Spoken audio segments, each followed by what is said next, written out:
baby, 2024 came through swinging and people are exposing themselves. And therefore, here I am reporting on the expose.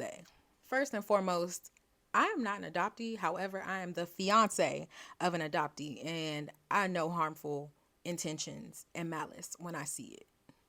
A certain elder from said documentary has taken it upon herself to be harmful, to show up on the internet and perform as one way, but show up in personal life as another. And so I feel as though in 2024, people should not be allowed to perform one way and then be completely violent. Like, it's unfair. It's unfair to the people who are believing in the purity of said person, in the honor of said person, in the elderhood of said person. So, yeah, it's 2024 and we're done with that. We come with receipts, by the way. At this point, we're just going to go through the screenshots. So, here's the first one. And so, honestly, I'm sitting here looking at it and I'm just really baffled that somebody who knows clearly that someone is an adoptee, specifically has a white mother and white family, would proceed to say such a thing. I didn't see the family resemblance. What do you mean? What do you mean? Clearly they're what? Like, let's use common sense and compassion and understanding. If you are the elder that you say you are, why is that even a comment you make? All right, let's proceed because it gets worse. This was something that slid. Because again, like I said, we come with receipts. Thank you. Because I'm a Cancer, okay? I literally saw a post the other day that said, when you try to call a Cancer a liar, and they be like, receipts, receipts, receipts. Baby.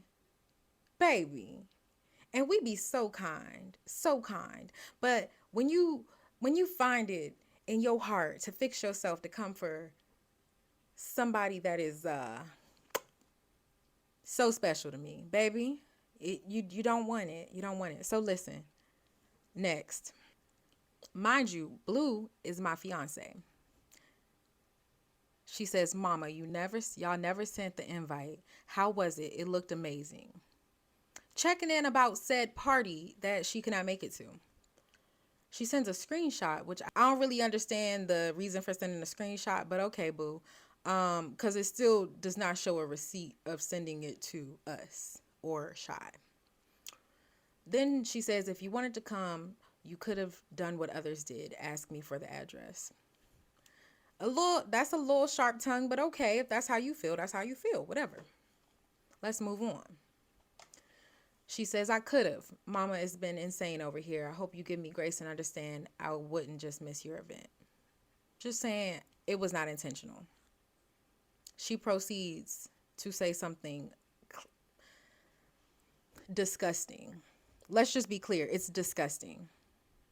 I don't even want to read it because why would you even fix your mouth or your fingers to text that with a student that confided in you, that literally was vulnerable with you about their experience?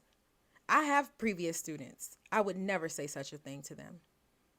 When she missed 2 of Shy's literally pivotal life events, graduation, had a fellowship presentation that was pretty big, made history, and you weren't there. But were you met with malice? Were you met with violence? Were you met with targeting things that had nothing to do with the situation? No. So how do you fix yourself to say such a thing? And I always go back to, if it wasn't in your heart or your mind, it wouldn't have been said. It would have no vessel to come through if it never existed, but it exists inside you. I feel like Shy's response was quite mature. Considering the way things have been coming up against us lately, considering what we have been through. When she says it has been hell over here, have y'all seen us at open mics every week? Have y'all seen us showing up the way we used to? No, because life is happening and we are living and growing through real life challenges. And she literally was grieving her nephew who died from cancer. And that's your response? That's your response. Oh, you didn't see the family resemblance. Oh. When you know that she's adopted. That's targeting. That's targeting someone's vulnerabilities. That's targeting someone's trust in you. Someone who regarded you as Mama Coco.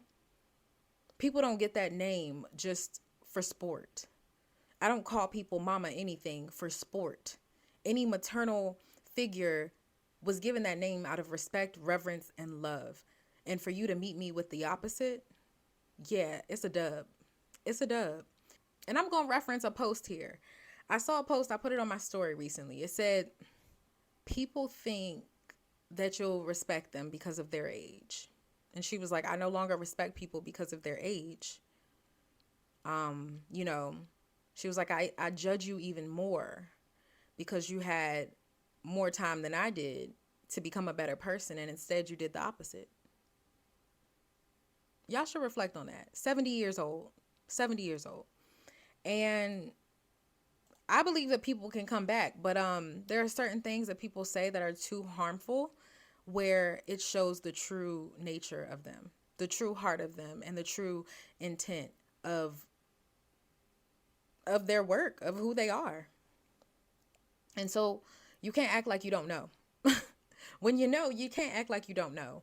And so I feel like out of protection and preservation for anyone who might see this, you need to know what you're facing, because the thing is, you see people show up as one thing, you get into their intimate spaces, and then the second you don't do something they want you to do, or the second you start saying no and setting boundaries, then you're the problem. Then it's dig at, your family life, dig at the things that you told me in confidence. Yeah. That's the truth. When the truth comes, you listen. You must listen. If you don't, you will be reminded of the reason you were supposed to listen in the first place. Over and over. That's just how it goes. I hope that you all continue to protect yourself and understand that these things are upon us, and a lot of things are being exposed. A lot of truths are coming to the surface, and self-preservation and protection should be your priority. The preservation and protection of your loved ones should be your priority.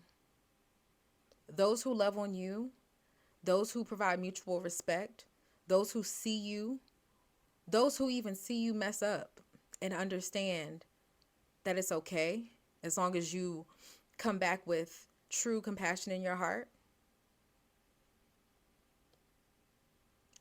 Those are the people you stick with. But the people who show the malice and the darkness within them that was lurking under the surface the whole time, you listen to that. You listen to that. You protect yourself. Because nobody else is going to do it for you. And there, honestly, as much as I hate the things that are coming to the surface for both of us, we'll talk more about mine. I'm grateful because God is exposing things for us. God is showing us the people around us. Shit. Yeah, God in the universe literally makes these things happen so that we know who stands beside us, who stands with us, who is against us, who needs to be in our safe spaces and who does not. So to some extent, I am grateful for people showing their whole ass because we needed to know so that you can get far away from us as we continue our trajectory upward. Yeah.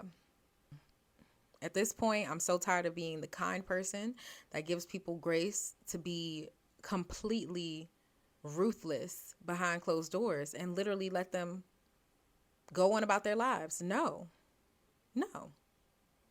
You got to stand on that, whether it's in public, whether it's on the internet, whether it's in my face, because I guarantee you she wouldn't have said that to her face. Those fingers get y'all caught up. Be careful.